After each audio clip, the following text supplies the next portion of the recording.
स्त्रियांच्या प्रयत्नांना, त्यांच्या स्वप्नांना, त्यांच्यातील उद्योजक ओळखून त्यांना नवीन उमेद देण्याचे काम महाराष्ट्र शासनाच्या उमेद अभियानाअंतर्गत करण्यात येते। महिला बचत गट व उमेद अभियान अंतर्गत स्वतःचा व्यवसाय उभा करणाऱ्या सौ मनीषा सचिन टवलारे यांच्याबद्दल आज आपण जाणून घेणार आहोत।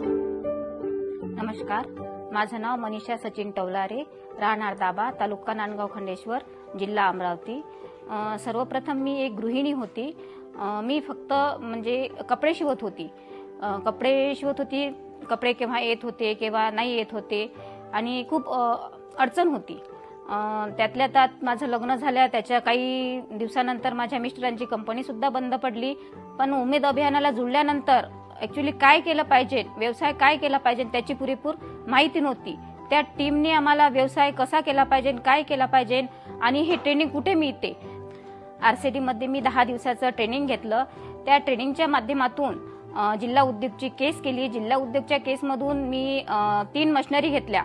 1.5 लाखाची केस केली होती, शेवड्या बनवणे, आटा चक्की आणि पल्वरायझर। तर मशिनरी घेतल्या आणि माझा उद्योग चालू झाला। त्या उद्योगातून मला तर रोजगार मिळालाच, आणखी 15 महिला सुद्धा ह्या उद्योगामध्ये काम करू लागल्या। आणि माझ्या मिस्टरांची कंपनी बंद पडल्यामुळे माझे मिस्टर आणि माझा मुलगा सुद्धा मला याच्यात सपोर्ट करते। सगळं विसरून नव्याने माझा व्यवसाय मी सुरू केला आणि मागे वळून मी अजिबात पाहिलं नाही। आणि आजपर्यंत माझा इतका मोठा व्यवसाय झाला की मी स्वप्नातही सुद्धा ठरवलं नव्हतं की हा व्यवसाय मी इतका मोठा नेईन।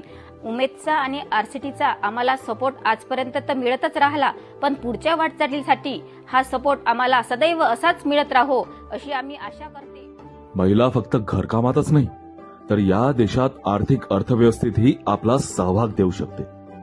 महिलाच्या स्वप्नात, त्यांच्या हातात आपल्यामध्ये असलेल्या कौशल गुणांचा उपयोग करून आपण स्वबळावर एक उद्योजक होऊ शकतो, हे सौ मनीषा ताईंनी सांगितले आहे।